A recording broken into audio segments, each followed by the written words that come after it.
Yeah, look, analyze the data, caught up in the stream, chasing all the followers, living that digital dream. They call me the street king, measured by the likes it seems.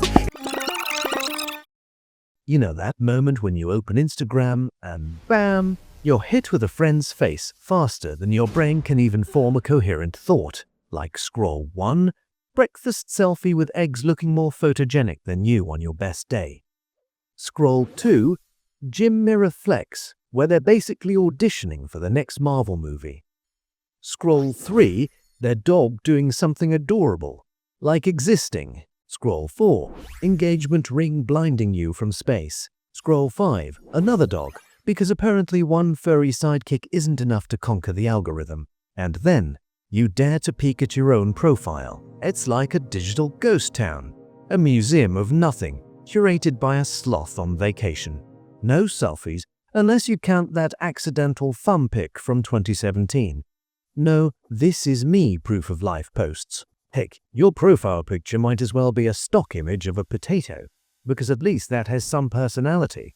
And what is weird is that you still exist. You still go places, you still have a body, you still have a life. You just do not post your photos on social media. And people act like that is not a normal choice.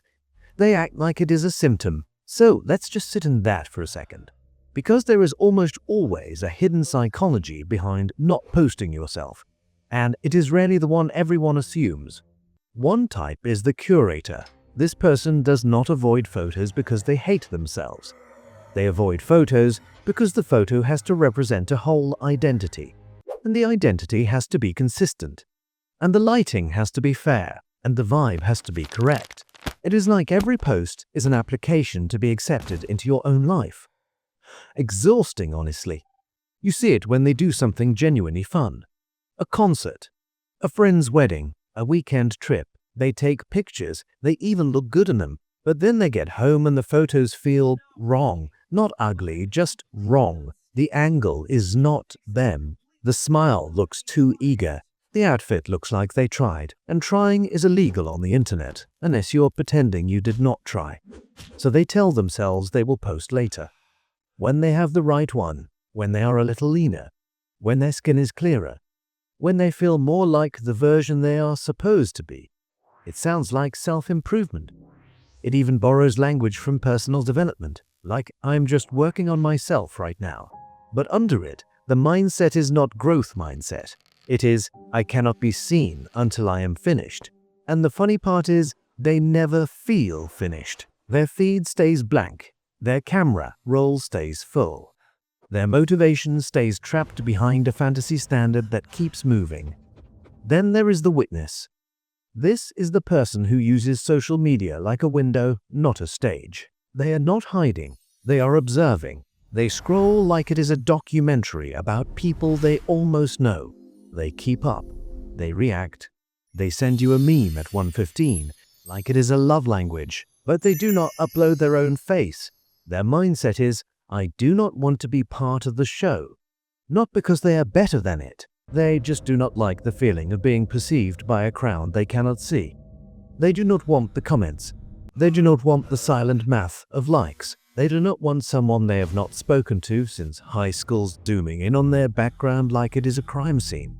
You see it in small moments. You are at dinner. Everyone is taking pictures of the table. They take one too. Then they do nothing with it. They might even send it to the group chat. But posting it feels like turning their private moment into public property. Their brain does not label that as fun. Their brain labels it as exposure. And yes, sometimes this person loves a good mindset podcast. They might listen to the Mindset Mentor podcast or other podcasts while they do chores. They like ideas. They like patterns. They like learning. They just do not want to turn their face into content while they are doing it. They would rather be the one watching the motivational video than starring in it. If you like this kind of pattern spotting, and you like psychology that feels like someone quietly narrating your habits from across the room, then this hits your vibe. Give me that thumbs up if you're feeling the light. Subscribe to the channel, let the neon shine bright. Drop a comment below, join the Street King life tonight. So, welcome to the observation zone. Another type is the boundary builder. This person does not post their photos because they treat attention like a substance. A little is fine. Too much feels gross. They are not necessarily shy. They are selective. This is the person who can be social in real life. They can walk into a room and hold eye contact. They could be funny. They could be warm, but they do not want the internet to feel like it has a key to their front door. You see it when something changes in their life. They start dating someone. They move. They get a new job, and everyone else's instinct is to announce it. Soft launch, hard launch, couple post, new era. Meanwhile, this person says nothing, not because they are unhappy. Sometimes they are the happiest they have ever been. They just do not want outside energy touching it yet. People call it secretive, but it can be self-care. It can be a kind of self-love that is not performative. They are not interested in proving their happiness to strangers, and they are definitely not interested in strangers voting on it with hearts and fire emojis. A life coach on a podcast might call this protecting your peace, and that phrase is a little dramatic, but the underlying behavior is real. Some people feel calmer when their life is not constantly being translated into a public narrative. Then there is the one that messes with people's assumptions, the quiet signer, the person whose lack of posting reads like insecurity, but it is sometimes the opposite. Sometimes the not posting is the flex. Quietly, subtly, almost annoyingly, this person does not need to update the room to feel real in the room. They do not chase validation because they already get it somewhere else. Or they have decided they do not want it at all. They might have a success mindset without needing applause for it. They might be deep in high-performance habits, the kind nobody can double-tap. They might be building something boring but powerful, a skill, a business, a routine, a relationship with their own mind. You see it when they do impressive things and never mention it online. They run a marathon, no post. They get promoted, no post. They travel, no post. Someone else posts a group photo and tags them. And that is the only evidence they have been outside in months. And people project onto that. They must be so private. Or they must be insecure. But sometimes it is just a personal development choice that is not trying to inspire anyone. They are not making an inspirational video out of their life. They are just living it, and that can feel threatening to people who rely on being perceived to feel anchored. Another type is the protector. This is the person who thinks about risk in the background.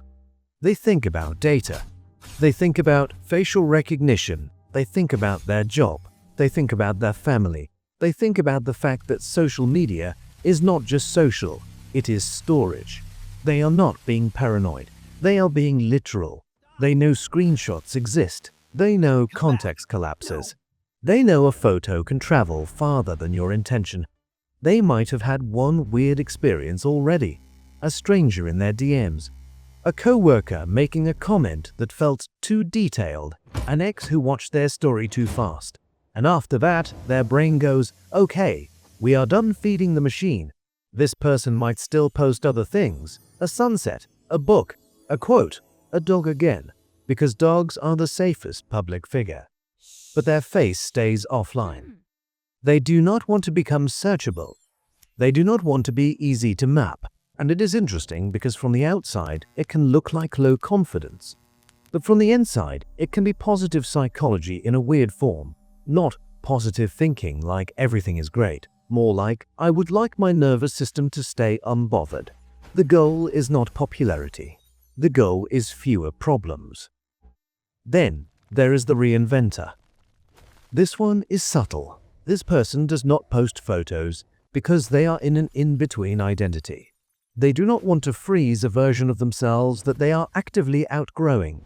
They are in self-development mode, but not the loud kind. The quiet kind where you change your habits and your friendships and your tolerance for nonsense, and you do not announce any of it. They might be consuming self-help content. They might be into self-improvement. They might be chasing mindset motivation the way some people chase caffeine. But they do not want to post a smiling photo because it feels like lying. Or it feels like committing. Like, here, this is me now. And they are not sure who they are now. So they post nothing, or they post objects, or they post their food like a witness protection program for emotions. They are not trying to trick anyone. They are trying to buy themselves time. You see it after a breakup, or after they stop drinking, or after they start taking their health seriously, or after they leave a friend group that kept them small. This is the person who is building success habits and does not want anyone to notice until the change is stable. Not because they need to prove something, because being perceived mid-transformation feels like being watched while you are trying to change your clothes. And yeah, it can look like a lack of confidence, but it can also be a growth mindset that is private. It is personal growth without the audience. And then there is the one nobody wants to admit, the person who does not post because they do not want to participate in the emotional economy of it. They do not want to owe anyone anything. They do not want to open the loop. Because posting a photo is not just sharing. It is inviting a reaction. It is inviting a story. It is inviting people to think they know you. And some people find that tiring. They already spend all day managing impressions at work, or with family, or just by existing in public. By the time they get to their phone, the last thing they want is to manufacture a version of themselves that can be consumed. So they opt out. They might still want inspiration. They might still watch a motivational video while they eat cereal. They might still save clips about success mindset and positive thinking. They might even like the idea of a mindset mentor voice in their headphones telling them to keep going. But they do not want their face attached to a performance of progress. Because once you post, people start tracking you. They ask questions. They make assumptions. They say, "You look so happy," or "You look tired," or "Where are you?" And you realize that even compliments can feel like someone grabbing your sleeve. So what is the real psychology of people who do not post their photos on social media? Sometimes it is perfectionism dressed up as standards.